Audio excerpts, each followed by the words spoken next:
So when I look into the Drake situation and the claims that he's trying to make about Not Like Us, about the inflated numbers and things like that, was Not Like Us inflated? Was it inflation or was it the people? Was it the people just supporting the record, questioning the people at the radio, questioning all these things that are going on? But we never really hear that much opinions about the legal action that Drake is taking against the rappers and other people for radio. Media outlets, of course, but some people from radio haven't really said anything. I think the only person that said anything from radio was Funk Flex, and he was agreeing with Drake. But here we have somebody else who's a part of radio, which is Ebro, who falls into the same pot and also explains exactly what it is that is going on in his perspective. I'm gonna play the clip right now, and y'all tell me how y'all feel about this, though. How does this play out for Drake? He's somebody that's had tremendous success. I mean, listen, I've worked in, like I said, in the radio business and the media for 30 years. There's always allegations of payola, right? I've been investigated. People I've worked with have been investigated, and nothing has ever come to fruition around anything when I've been in a lawsuit, right? Because I don't take money. The reason I've never taken money is because it disables your ability to say fuck off when you hate a song. Okay, so that is very important. You can't be bought. If you're bought, then you can't say anything bad about anything about the records that you're playing. You can't say anything bad about the records that you're playing on the radio because your opinion was bought. Your morals and the way that you think and view were bought. This is very interesting because Ebro is basically trying to say that you could be bought, and if you are bought, then yes, your opinion is not your opinion anymore. You can't be honest and truthful about how you feel about certain songs because you had been paid to give a different opinion than the one that you think of actually to yourself. Now, if you think a song is bad, you're going to have to say it's good. Ebro's going to come out here and say, I've always said a song was bad because I have never been bought. So I say these things because I never accepted money, which makes you think about all the other DJs and radio heads that are saying things nice about Drake. So it makes you think about people like Funk Flex. Like, are they just saying this because they're being nice? Are they just saying this because they actually agree with Drake? Or are they just saying this because they were bought? I'm not saying that. I don't know. Keep it alleged. I'm just saying what Ebro is saying. It just feels like opinions from radio personalities don't ever seem genuine. And it seems like he's saying that his is genuine because he could actually disagree and hate.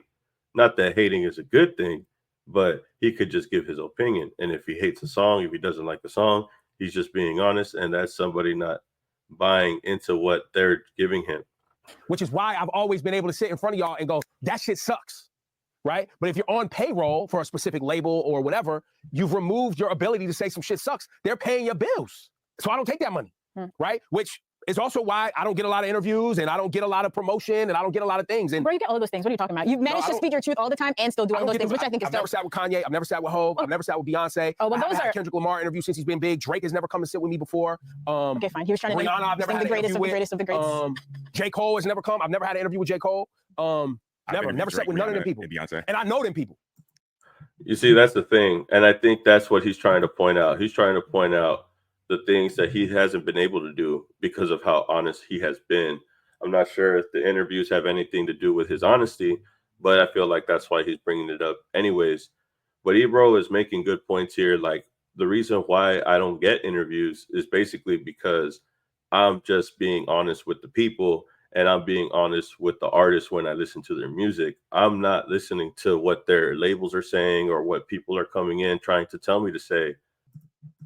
Like, I see them. I've known them. I've supported them. I've supported their music from incubation stage till now. Never, not once. Why? Because I don't work for iHeart. And by the way, that's okay. I'm good with that, right? But I say that to say that because I'm in media, I get thrown in that same pot. Whatever, oh, you took money, oh, da, da, da. And I'm always like, yo, bro, if it's as easy as just paying to get your record popping, go, do it. The truth of the matter is it's not that easy. You could probably pay to get your record played. To get popping, that's the people's decision. Right, which is Yeah, definitely the people's decision. Yeah. You could pay for the record to be spun. You could probably pay for your record to be played on radio, but that's not going to guarantee the popularity that it receives right after the fact. This is what happened with Not Like Us. Not Like Us is fucking ringing off. Yeah. Because it is two different things. Because there are bot farms, like we know those exist. Right. That was weird. The bot farms are real. Like that happens. Like people can do numbers and whatever, and some number ones and number twos, or what can seem kind of forced or not genuine. However, when people are making TikToks and clubs are going crazy, and and even deeper than that, 16 weeks at number one, 18 weeks at number one. That's that. When you see a record shoot up and then go away, that's how you say, okay, that was inflated. Right. Like, so why did that record? That's a good point too. That's a good point though, because if the song was really inflated, you'll see a big spike, and if people weren't really rocking with it, you'll see it go down tremendously, because the label's not going to want to keep paying for the record to be supported like that. They're just putting money and losing money, just putting into a song with nobody messing with it. Record go up and go away. Why nothing stuck? Did the people really like it or not? Right? And by the way, it could go both ways. People were super interested at first. They went in, checked it out. It shot up the charts and then went away because it was whack and people just wasn't fucking with it. Right. When you see a record stay around for an extended period of time, that's organic. That's the people. Yeah, that's a good point that he was trying to make. It's not going to stay on the charts if it's synthetic. If it's organic, it's definitely going to stay up there as long as it can, because the people are supporting it. Songs that go super viral, that go way viral, are usually songs that don't even have support from big labels, bro. Don't get it twisted though. I'm sure there's songs out there that actually had done well because the label had pushed it. But a majority of the songs that the people really rock with are songs that just came out of nowhere, the songs that aren't supported, that come all organic. Some people get signed because they made a song that became popular. You know what I mean? Ebro's making good points, though. I think a lot of people don't understand that Ebro is really trying to explain to everyone that Drake doesn't really have a good case here. I think his case is going to fall short, because if he was shown the numbers, it's going to show that there's people actually messing with the song, not like us. What do y'all think, bro? Do y'all agree with Ebro? I know he's just giving an opinion. I know there's other people in radio like Funk Flex who are saying otherwise, who are agreeing with Drake. But there's people like Ebro who are in radio and they're giving this statement as well. The other thing that I wanted to point out as well is that Kendrick Lamar and Drake have been having beef, and this has been increasing the records continuously. And ever since Drake took legal action, Not Like Us is being played even more because of that. I don't even know who is doing that besides the people itself who are reading about this and going back and listening to Not Like Us right after they heard that Drake was taking legal action. The song spiked out of nowhere because Drake decided to take legal action. The song is being supported so much that Drake's starting to think that it's not real. Like, that's how crazy it is, bro.